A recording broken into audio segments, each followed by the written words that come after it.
Today, I am serving up some short, unhinged, and deeply disturbing books, perfect for spooky season. The Vegetarian by Han Kang. This one starts with a woman who decides to stop eating meat and ends with an existential crisis. An ordinary South Korean housewife has a dream about animal slaughter and decides to become a vegetarian. Harmless, right?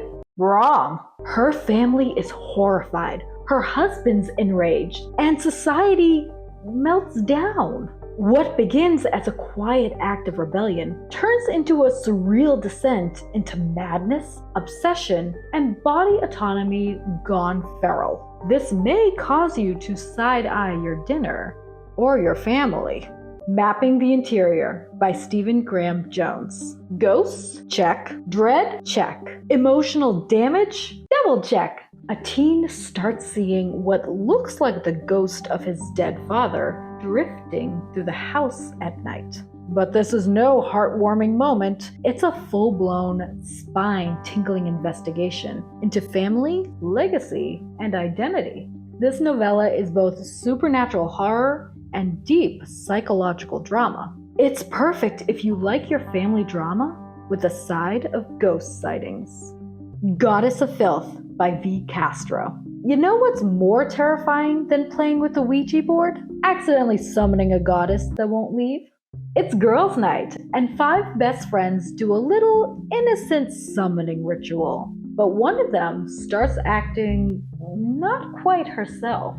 Is it a possession? Yes. But this isn't your average religious horror. The goddess is here for vengeance. This is feminist horror with bite, sass, and plenty of blood. Think Mean Girls meets The Exorcist, with a lot more drama and none of the rules.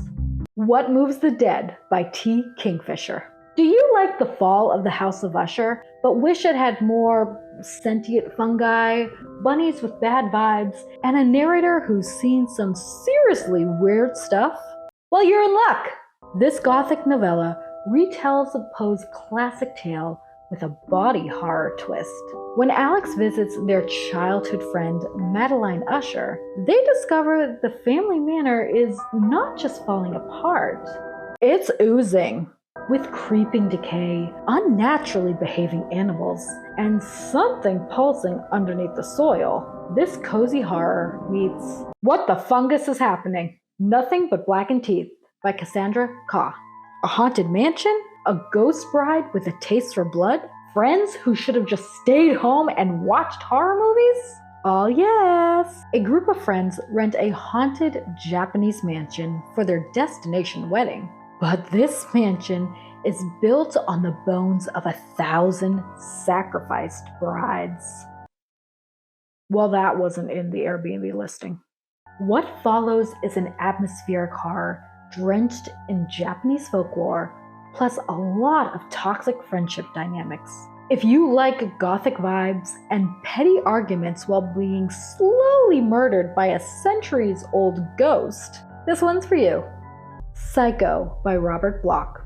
Before Alfred Hitchcock gave us shower scene trauma, Robert Bloch gave us Norman Bates, the OG creepy hotel owner. Marion Crane steals a lot of money and ends up at the Bates Motel. And then she disappears. You know the rest. Or do you? This novel is darker, more twisted, and gives us deeper access into Norman's mind. And trust me, you don't want to be there. If you've only seen the movie, definitely read the book. It's like checking into a hotel only to find that the manager has issues. Come Closer by Sarah Gran. What if your inner voice was a demon? And also kind of rude. Amanda has a great life until she starts hearing voices, having blackouts, and craving weird things like blood and arson. Is she going insane, or is she possessed by a demon? This one is short, chilling, and disturbingly relatable. Possession stories should not be this fun, and yet, here we are. Nocturne by HBDS. This is a short story collection perfect for when you want to be creeped out in bite-sized chunks. From haunted dolls to chilling curses and urban legends, Nocturne brings classic horror with a fresh, sinister vibe. Diaz excels at building dread in just a few pages.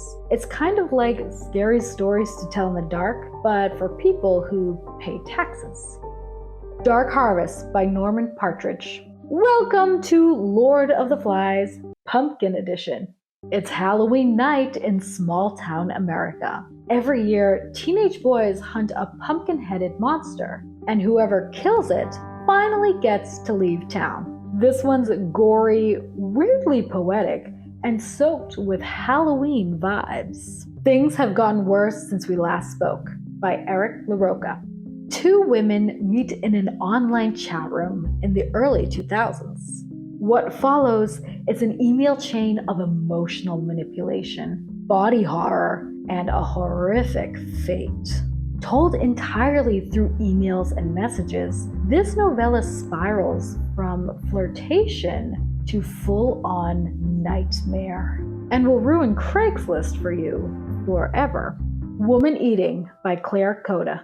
Lydia is a young vampire trying to make it on her own in London. She's navigating art internships, complicated family trauma, and the teeny problem of not wanting to drink human blood. It's moody, introspective horror with a biting commentary on identity, hunger, and loneliness. Tender is the Flesh by Augustina Basaterica. Welcome to a dystopian future where animal meat is contaminated and humans are now farmed for consumption. Yes, you heard me correctly. Marcos works at a processing plant for special meat. He's good at compartmentalizing until he's given a live woman to raise and slaughter. The line between meat and human begins to blur, and the result is absolutely unhinged. It's also an allegory for capitalism, meat industries, and moral rot. This book is absolutely revolting. I gave it 5 stars. And there you have it, some short, spooky reads. And if you want even more thrills and chills, click this video. Until next time, stay spooky, stay spirited, and please, don't feed the demons after midnight.